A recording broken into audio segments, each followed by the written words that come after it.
नमस्कार दोस्तों, बहुत बहुत स्वागत है आपका एडिट आप हिमाचल प्रदेश यूट्यूब चैनल पर। मैं स्वागत करता हूं आपको आज के हमारे करंट अफेयर्स के सेशन में। तो चलिए पिछले सेशन की पहले थोड़ी सी रिवीजन करें हम। RBI has extended the deadline of card on file. Card on file हमने पढ़ा क्या होता है, टोकनाइजेशन, कि हमारे जो कार्ड की डिटेल्स हैं वो सिर्फ हमारे बैंक प्रोवाइडर, जो बैंक हमें इशू करके दे रहा है कार्ड, एंड नेटवर्क प्रोवाइडर हमारे वीजा, मास्टर कार्ड, रुपए, सिर्फ इनके पास रहेगी और वो हमें टोकन दे देंगे इंस्टेड ऑफ कार्ड। हमें नहीं, मतलब जो भी हमारी पॉइंट ऑफ सेल है, जहां पे भी हमें यूज करना है कार्ड को, राइट। नेक्स्ट क्या था, लुक वैली इन कुल्लू, ठीक है, उसको क्या है, नई राहें नई मंजिलें स्कीम के अंडर टूरिज्म इंफ्रास्ट्रक्चर डेवलप किया जाएगा वहां पे, right. People from Toda community, कहां पे बिलोंग करती है टोडा कम्युनिटी, तमिलनाडु में, राइट। तो उन्होंने क्या है, न्यू ईयर की सेलिब्रेशंस करी हैं अपने ट्रेडिशंस में। The world's largest and most powerful space telescope, नाम बताइए, नाम बताइए जी, James Webb space telescope.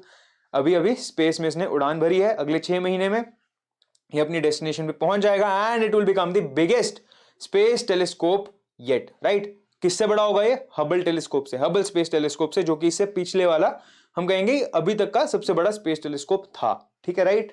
Lastly, parvo virus ने अमरावती महाराष्ट्र के अंदर नियरली 2000 डॉग्स को अफेक्ट किया है, राइट। क्या है ये, एक वायरस होता है, बहुत ही कंटेजियस वायरस होता है, which affects mostly canines, mostly dogs, right. तो ये थी हमारी रिवीजन। तो देखिए, रिवीजन करनी ना सबसे इंपॉर्टेंट चीज है। आप टाइम देकर पढ़ रहे हैं, ठीक है, वीडियो देख रहे हैं, कुछ भी पीपीटी है या करंट अफेयर्स से न्यूज़पेपर ही पढ़ रहे हैं, आप अगर उसको एग्जाम के टाइम पर याद ही नहीं रख पाएंगे तो आपके एफर्ट्स भी जाएंगे, आपकी मोटिवेशन भी कम होगी, राइट। तो कॉन्फिडेंस भी गिरेगा। तो रिवीजन एक ऐसी चीज है जो कि एक आप ऐसे लगाइए कि 10 मिनट अगर आपने इन्वेस्ट किए पढ़ने में, सिर्फ 2 मिनट की रिवीजन उस 10 मिनट की इन्वेस्टमेंट को आपको पूरे एग्जाम के अंदर उसका फल देगी। बट अगर आपने उस चीज को रिवाइज ही नहीं किया तो टाइम भी खराब हो रहा है और आपको उस चीज का बहुत ही ज्यादा डिस्करेजमेंट भी होगा। तो रिवाइज करना ना बहुत जरूरी रहता है। डेली बेसिस पर, वीकली बेसिस पर, मंथली बेसिस पर कुछ ना कुछ रिवाइज करते रहना चाहिए, क्योंकि कोई भी एक चीज जो कि आपने पढ़ी होगी बट एग्जाम में अगर वो याद नहीं आई ना तो बहुत बुरा लगता है फिर, ठीक है। तो रिवीजन इसी के लिए बहुत ज्यादा इंपॉर्टेंट रहती है। और हमारा पिछली वीडियो का homework question, which of the following states has topped good governance index launch by DARPG. दोस्तों एक चीज बताना चाहूंगा मैं, रिवीजन के लिए ना ये पीपीटीज बहुत हेल्प करेंगी। तो इनका पीडीएफ फॉर्मेट में आपको टेलीग्राम चैनल पर लिंक मिल जाता है, राइट। लिंक नीचे ही मिल जाएगा टेलीग्राम चैनल का, ठीक है। तो वहां से आप ये पीडीएफ ले सकते हैं रिवीजन के लिए। देखिए आपके लिए इतना आसान काम कर दिया, यहाँ पे एक फर्स्ट स्लाइड दे रखी है, सिर्फ फर्स्ट लाइंस पढ़िए। कोई न्यूज अगर याद नहीं आती है, कोई टॉपिक अगर डिटेल में पढ़ने का मन करता है तो आप उसको आगे जाके और डिस्कस कर लीजिए, पढ़ लीजिए, ठीक है। तो चलिए, होमवर्क क्वेश्चन जो था वो था हमारा गुड गवर्नेंस इंडेक्स के ऊपर, किस स्टेट ने टॉप किया है composite index. The right answer is Gujarat. और किस किस ने सही जवाब दिया है ये, नेहा शर्मा ने, आकृति शर्मा ने, अक्षय कुमार ने, दिनेश सिंह ने एंड साक्षी ने पार्टिसिपेट किया है, but I am not sure कि उन्होंने किसका जवाब दिया है। तो ठीक है, बट वेरी गुड गाइस, बहुत बढ़िया पार्टिसिपेशन है आपकी। तो चलिए डिस्कस करते हैं, इसको पढ़ लेते हैं थोड़ा सा कि क्या है ये इंडेक्स। तो ये इंडेक्स हमें बताता है कि गवर्नमेंट की क्या इन्वॉल्वमेंट रही है in making the processes better, क्या उनकी गुड गवर्नेंस कैसी है, ठीक है। गुड गवर्नेंस हमने पढ़ा था 25 दिसंबर को मार्क होता है on the birth anniversary of Atal Bihari Vajpayee ji. तो उसी डे पर गुड गवर्नेंस इंडेक्स रिलीज किया गया है। कितनी बारी रिलीज होता है साल में, हर 2 साल में एक बार रिलीज होता है। तो बाय एनुअल इंडेक्स है ये, राइट। इसके अंदर आप देखेंगे कि 10 सेक्टर्स में डिवाइडेड है एंड 58 इंडिकेटर्स हैं जो कि इस इंडेक्स की फाइनल स्कोरिंग को लेकर आते हैं, राइट। तो जो 10 सेक्टर्स हैं इनके यहां पे नाम मेंशन्ड है, ठीक है। एक चीज बहुत इंपॉर्टेंट है कि department of administrative reforms and public grievances ने इसको रिलीज किया है, डीएआरपीजी ने, ठीक है, राइट। तो अब अगर आप देखेंगे तो यहां पे आपके सामने सेक्टर वाइज बाइफर्केशन हो गई इधर की तरफ। Group A, group B, north east and hill states and union territories के अंदर आपकी different classes of states and union territories आ गई, राइट। ग्रुप ए के अंदर टॉप करता है Gujarat in overall composite score, ठीक है। कंपोजिट क्या होता है कि हमने सारे जो भी 10 सेक्टर्स थे उनका फाइनल लेके कौन ओवरऑल टॉप पर आ रहा है वो कंपोजिट स्कोर हो गया, गुजरात उसमें टॉप पर है। ग्रुप बी में आ जाता है Madhya Pradesh. North east and hill states में देखिए Himachal Pradesh is on the top, ठीक है, ये याद रखेंगे हम। लास्टली यूनियन टेरिटरीज में टॉप पर है दिल्ली, ठीक है। तो दोस्तों एक चीज आप ध्यान रखना कि ना, एक होता है हमारा कंपोजिट स्कोर, एक होता है इंक्रीमेंटल स्कोर, ठीक है। तो कंपोजिट के अंदर गुजरात का टॉप पर है in the index, right. Himachal Pradesh का टॉप है in the north east and hill states category.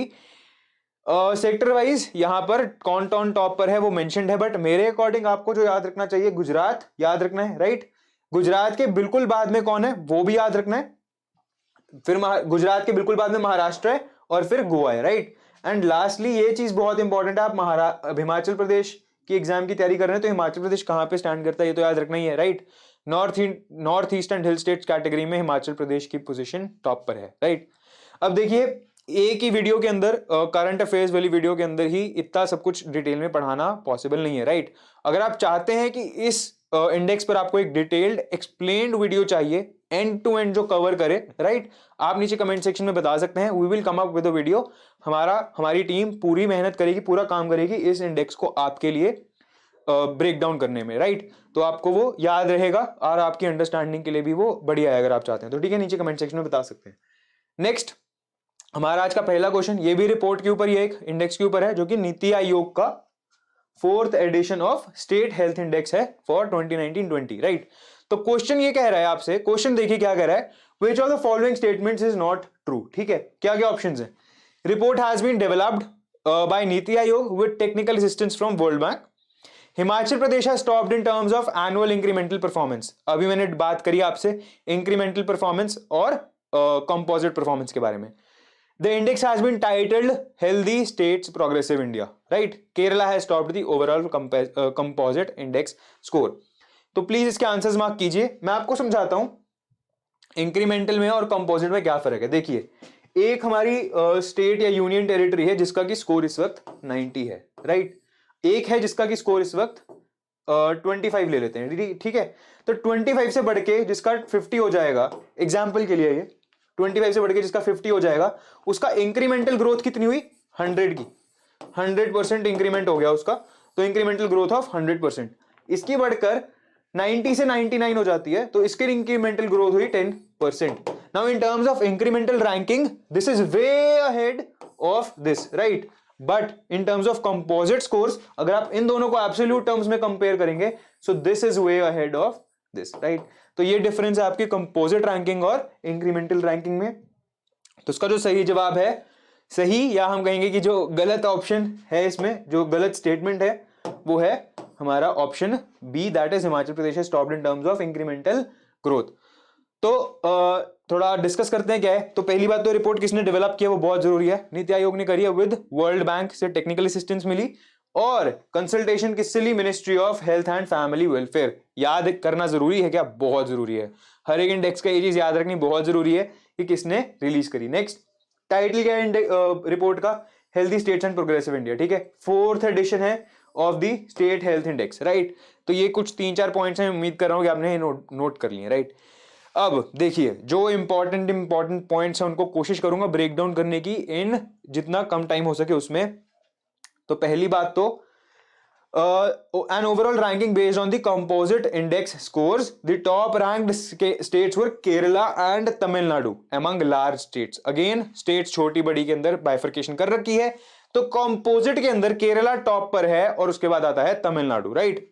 Point number 1, ठीक है। नेक्स्ट है मिजोरम एंड त्रिपुरा जो हैं हमारे स्मॉल स्टेट्स के अंदर 1 and 2 पर आते हैं, राइट।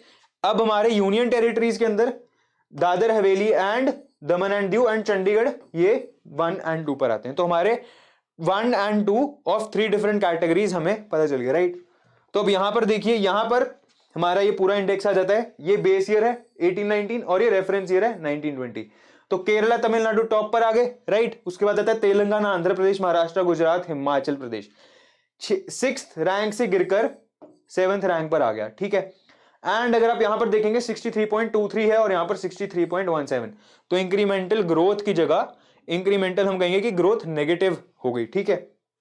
तो ये एक इंपॉर्टेंट पॉइंट है, याद रखना। क्या रैंक है हिमाचल की, 7th, राइट। तो यहां पर अगर आप देखेंगे तो यहां पर हिमाचल प्रदेश आ रहा है 7th नंबर पर, राइट। लार्ज स्टेट्स कैटेगरीज हैं यहां पर, ठीक है। और ये उनकी डिफरेंट ओवरऑल परफॉर्मेंस है। तो एस्पिरेंट्स, अचीवर्स और फ्रंट रनर्स, हिमाचल प्रदेश कहां पर आ रहा है, अचीवर्स में आ रहा है। फ्रंट रनर में कौन है, आंध्र प्रदेश, केरला, महाराष्ट्र, तमिलनाडु और तेलंगाना, ठीक है। टॉप पर कौन है याद रखना है, केरला, उसके बाद तमिलनाडु, ठीक है। तो ये बहुत जरूरी है आपके लिए याद रखना। सबसे नीचे वाले भी जरूरी हैं, उत्तर प्रदेश और बिहार, ठीक है। यहां पर अगर आप देखेंगे ये इंक्रीमेंटल चेंज है। इंक्रीमेंटल चेंज मतलब कि पहले से लास्ट जो हम रेफरेंस ले रहे हैं लास्ट इंडेक्स का, उसमें और अब में कितना फर्क है। तो उत्तर प्रदेश को अगर आप देखेंगे, ये अगर जीरो वाली रेफरेंस लाइन है हमारी, ठीक है, तो उसमें उत्तर प्रदेश जो है उसने सबसे ज्यादा इंक्रीमेंटल चेंज लाया है ऑफ 5.52। तो पहले से 5.52 उसका इंक्रीज हो गया है कंपोजिट स्कोर। तो इंक्रीमेंटल रैंक उसकी 1 है, बट ओवरऑल रेफरेंस रैंक जो है वो 19 है। ठीक है, इसमें आप देखेंगे सबसे खराब परफॉर्मेंस रही है कर्नाटका की। तो कर्नाटका का पहले से 1.37 स्कोर नीचे चला गया है, राइट। टॉप पर कौन है? उत्तर प्रदेश, इसको याद रखेंगे। हिमाचल प्रदेश का भी नेगेटिव है -0.06। ठीक है, अब यहां पे एनुअल इंक्रीमेंटल परफॉर्मेंस के अकॉर्डिंग जो आपकी रैंकिंग्स है वो यहां पर मेंशन्ड है, बट इसको एक बार बस नजर डालिए, इस पर आपको थोड़ा सा आइडिया लग जाएगा। उम्मीद करता हूं कि आपको टॉपिक समझ आया है। अगेन इस पे आप डिटेल वीडियो चाहते हैं तो प्लीज नीचे कमेंट सेक्शन में बताइए। नेक्स्ट क्वेश्चन, अब क्वेश्चन नंबर 2 है हमारा। ठीक है, बहुत टाइम हो गया और सिर्फ एक ही क्वेश्चन हुआ है अभी तक। Recently the anti conversion bill has been passed by which of the following states. तो एंटी कन्वर्जन बिल किस स्टेट ने पास करा है? ऑप्शंस क्या है? नागालैंड, कर्नाटका, झारखंड या तमिलनाडु। उम्मीद कर रहा हूं अभी तक आप वैसे इसको पढ़ ही चुके होंगे न्यूज़पेपर में।